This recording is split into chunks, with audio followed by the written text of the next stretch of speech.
She walked into the bank with confidence built over decades of discipline, sacrifice, and success. But in a single moment, that confidence was met with quiet humiliation.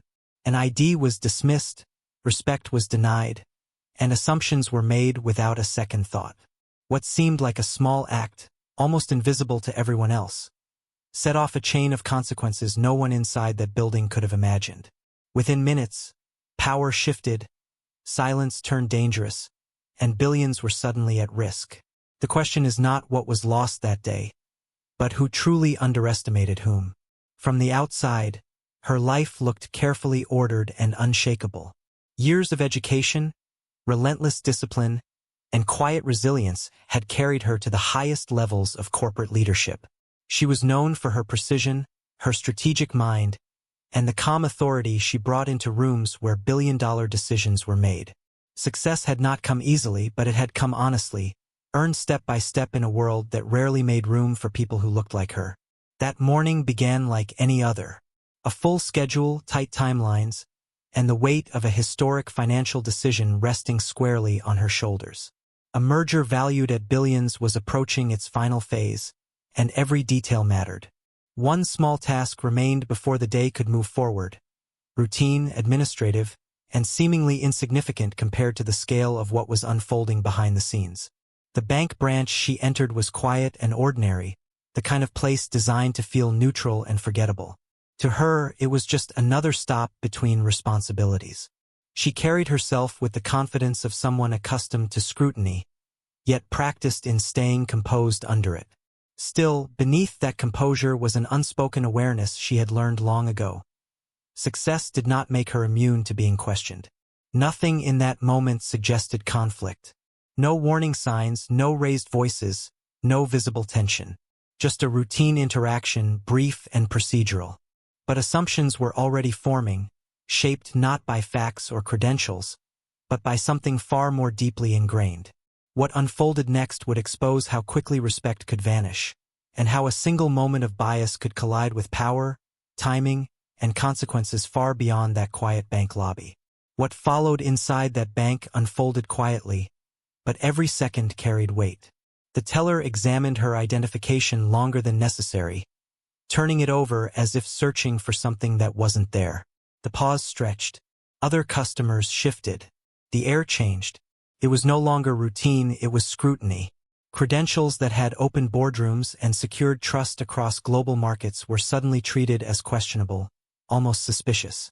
She remained composed, as she had learned to do in countless rooms where doubt arrived before respect. But composure could not stop what came next. The ID was handled carelessly, dismissed without explanation, its significance reduced to something disposable. In that moment, the message was unmistakable. Status did not matter here. Accomplishments did not matter. Control had shifted, and it rested in hands guided by assumption rather than truth. Time began to press in from every direction. Behind the scenes, attorneys waited. Financial institutions monitored timelines down to the minute. A merger nearing $8 billion depended on synchronized approvals, confirmations, and final authorizations. Any delay, especially an unexpected one, could unravel weeks of precision. She knew this, yet standing there, she was forced into stillness, watching minutes slip away while doubt was silently weaponized against her. The tension sharpened as procedural steps turned into obstacles. Requests were repeated. Verifications were stalled. Each pause felt deliberate, as if the system itself was pushing back, daring her to prove what should never have been questioned in the first place. Around her, the bank continued operating as usual. No alarms, no confrontation, just an invisible barrier closing in. Outside that building, market conditions were shifting. Competing interests hovered, waiting for the smallest weakness. The deal was strong but fragile. All it needed was one disruption, one signal of instability, one missed confirmation. And inside the bank, that risk grew with every passing second. Her phone remained silent, not by choice but by circumstance. Communication channels narrowed. Decision-makers elsewhere began recalculating. Doubt spread outward, unseen but fast, like cracks forming beneath a polished surface. What started as a moment of personal disrespect was now colliding with forces far larger than anyone at the counter could see. She stood there, fully aware that she was being measured by something she could never change, while everything she had built was suddenly exposed to unnecessary risk. The injustice wasn't loud. It didn't announce itself. It hid behind procedure, behind routine, behind the illusion of normalcy. And as the delay stretched just a little too long, something irreversible began to shift, setting the stage for consequences that would reach far beyond that bank, and for a reckoning no one inside expected. The moment arrived without warning. A quiet confirmation failed to come through, and somewhere far from that bank counter, confidence collapsed into concern. Timelines that had been synchronized to the second began to fracture. What had once felt inevitable was now uncertain.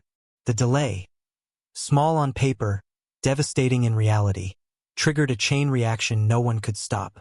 Inside the bank, the atmosphere tightened. Procedures were suddenly reversed. Attention sharpened. A realization began to spread, subtle at first, then unmistakable. The credentials being dismissed moments earlier were no longer invisible. The name, the position, the authority behind it all surfaced too late to undo what had already been set in motion. Outside those walls, decisions were being made at a scale few could comprehend. Partners lost confidence. Legal teams pulled back. Competing interests seized the opening. The merger, worth billions, built over months of trust and negotiation, was no longer stable. It was unraveling in real time. For her, the weight of the moment pressed down hard. Not because of the money, but because of the truth it revealed. One assumption, one act of quiet disrespect, one delay rooted in bias had been enough to jeopardize something massive, something shared by thousands of people whose livelihoods depended on it. The injustice had crossed a line, transforming from personal humiliation into institutional consequence. The recognition came swiftly, followed by panic. Apologies surfaced where indifference had lived minutes earlier. But apologies could not rewind time. The damage was already done. The system had spoken, and it had spoken too late.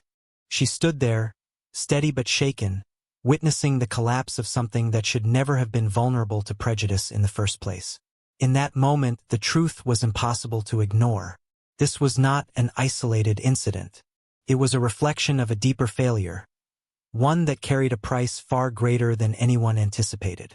And as the final confirmation failed to materialize, the question lingered in the air.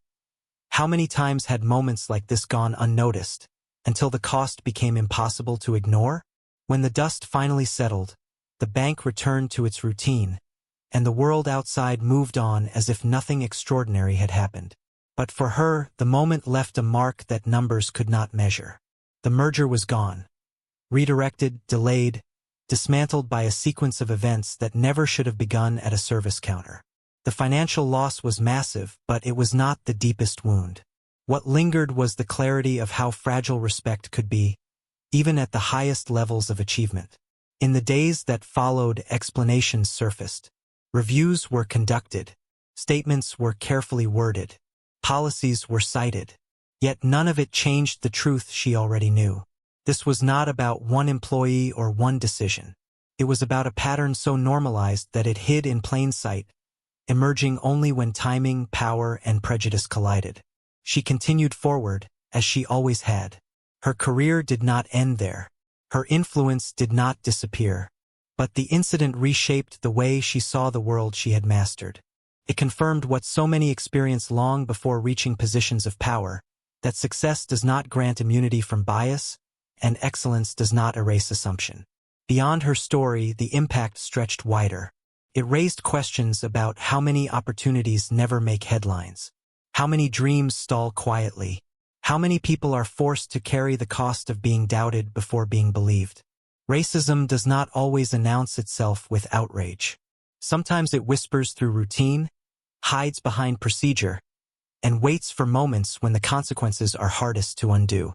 This story is not rare. It is simply visible. A reminder that injustice does not need cruelty to thrive, only indifference.